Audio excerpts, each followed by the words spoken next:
Well, it started, geez, probably halfway through college, I started just a little bit getting a little larger quantities and selling to my friends, realizing, whoa, I can actually get a little bit more from them than what I bought it for, and then that turned into a larger thing.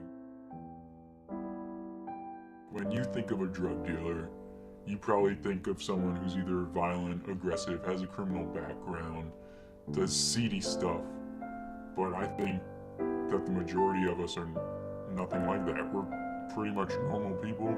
You wouldn't see me, look at me and immediately say, oh, he's a drug dealer. You just walk by me.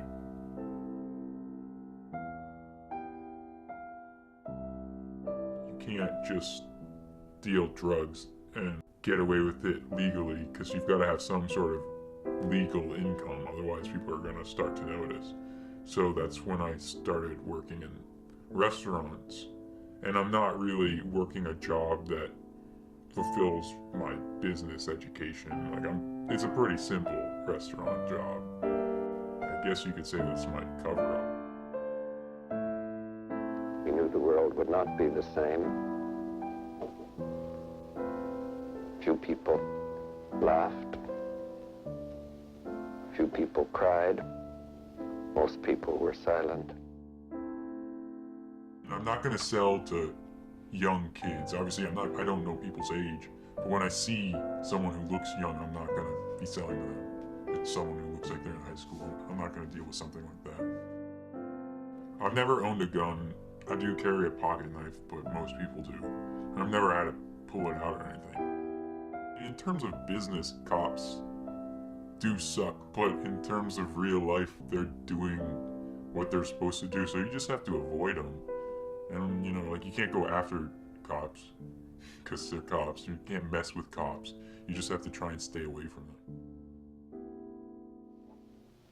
I remembered the line from the Hindu scripture, the Bhagavad Gita. Vishnu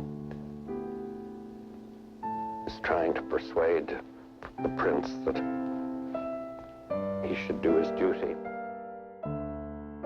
The majority of my social circle doesn't know. And it's a secret that we have to keep, and sometimes it's tough. But for the most part, I feel like it doesn't really get in the way with my regular life. And it's certainly not something I do flaunt. My parents don't know. That's one of my biggest fears of getting caught by the law. Not the fact that I'd be caught and be in serious trouble. It's the fact that my parents would find out, and they'd be very upset with me. Yeah, I'm married, and actually we're planning on having a kid fairly soon, so once that happens, I'm probably gonna have to get out of this business, which means a little less money, but hopefully I can move on and create a new life. And to impress him, takes on his multi-armed form and says, "Now I am become death, the destroyer of worlds." I suppose we all thought that one way or another.